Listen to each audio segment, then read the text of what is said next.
So the flag behind me has long been recognized as a somewhat popular alternative to the better-known Gadsden or rattlesnake flag, with its disjointed serpent representing the various colonies of the American Revolutionary War. It's long been seen as something of a striking symbol of colonial unity in the face of foreign oppression. But what if I told you that this flag isn't really a flag at all? What if I told you they're lying to you? What if I told you it's all an elaborate conspiracy by the flag-selling elites of the internet to hoodwink unsuspecting patriots out of their hard-earned savings? Wake up, America! The join or die flag is a lie! I should probably back up. So where does this flag actually come from? Well, to begin with, this design doesn't originate with the American Revolutionary War, but rather the war preceding it, namely the French and Indian War. As the fighting raged on in the 7 Years' War over on the European continent, the colonies belonging to France and Great Britain found themselves locked in a struggle for supremacy of the North American continent. And as the French military and their Native American allies encroached deeper into British-held territories and handed a rather crushing defeat to one Colonel George Washington in the Ohio Valley, the British colonists began to scramble to come up with a plan to turn the tide. Representatives from 7 of the colonies met in Congress at Albany, New York, to assess their dire predicament and to offer solutions. One such representative, a brilliant statesman you may have heard of named Benjamin Franklin, presented the Congress the plan to band the colonies together as a working unit under one government.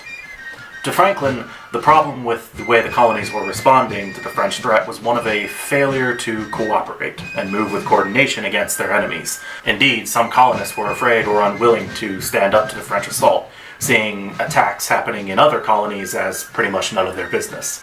Franklin's idea had largely been inspired by the cooperation he had seen among the various nations of the Iroquois Confederacy, in which a massive council attended by delegates from each tribe would handle various matters of state, not least of which were their war plans. Seeing the wisdom of the Iroquois plan, Franklin called for a common government for all the colonies, which would oversee the defense and better direct cooperation between them. The confidence of the French in this undertaking seems well grounded on the present disunited state of the British colonies, and the extreme difficulty of bringing so many different governments and assemblies to agree in any speedy and effectual measures for our common defense and security, while our enemies have the very great advantage of being under one.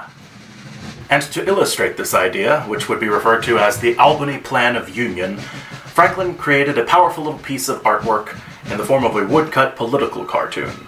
This he would publish in his newspaper, the Philadelphia Gazette. The drawing would depict a rattlesnake, cut into 8 sections with initials labeling each one for various colonies: South Carolina, North Carolina, Virginia, Maryland, Pennsylvania, New Jersey, New York, and New England, comprising Massachusetts, New Hampshire, Connecticut, and Rhode Island. Delaware does not appear on this flag because at the time it actually belonged to the colony of Pennsylvania. Beneath the broken snake was the immortal caption, "Join or Die." In folklore at the time, it was believed that a snake that had been cut in pieces could actually survive the ordeal if it was pieced back together before sunset. The message was plain. In their current severed state, the British colonies were doomed. But if they were able to join together before it was too late, their enemies would have much to fear. Attack one part of this American snake, and you'll feel its fangs. Despite the initial appeal of the Albany Plan, the idea would eventually be rejected. As Franklin explained, the colonial assemblies and most of the people were narrowly provincial in outlook, mutually jealous and suspicious of any central taxing authority. Ironic. So after a British force under General Thomas Wolfe had marched up to Quebec and given the French a decisive thrashing, which brought the conflict in America to a close, the British Empire found itself rather strapped for cash. And like many governments in such a situation, they decided to relieve their financial stress by levying taxes, particularly on the American colonies whose survival of this war had been fought over. The American colonists, however, did not appreciate this. Stamps, marriage licenses, playing cards, tea, it seemed like every time they turned around, something new was being taxed. This, coupled with resentment towards the rather strict enforcement measures the British were using, including armed soldiers landed on American soil, was driving the Americans to the brink. It was time to resist. And if their defiance of the world's most powerful empire was going to end in anything but disaster, it was time to unite, both in refusal to cooperate with the government's tax plan, but also in mutual assistance of each other's different needs during the boycotts of imported goods. In 1765, 10 years before the actual war broke out, copies and variants of the Join or Die cartoon were appearing in newspapers and pamphlets across the colonies.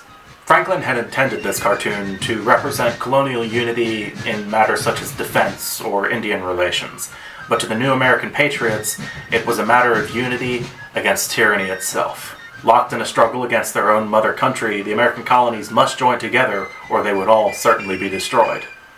Though Franklin would not initially approve of the use of his cartoon for this cause, he would in time certainly come to agree with it when the king declared a death penalty against all those who would not submit to his government. In Franklin's own rather famous words, "We must all hang together, or assuredly we shall all hang separately." the Join or Die cartoon would appear regularly across New York and Pennsylvania for over a year, serving as something of a rallying cry for American patriots.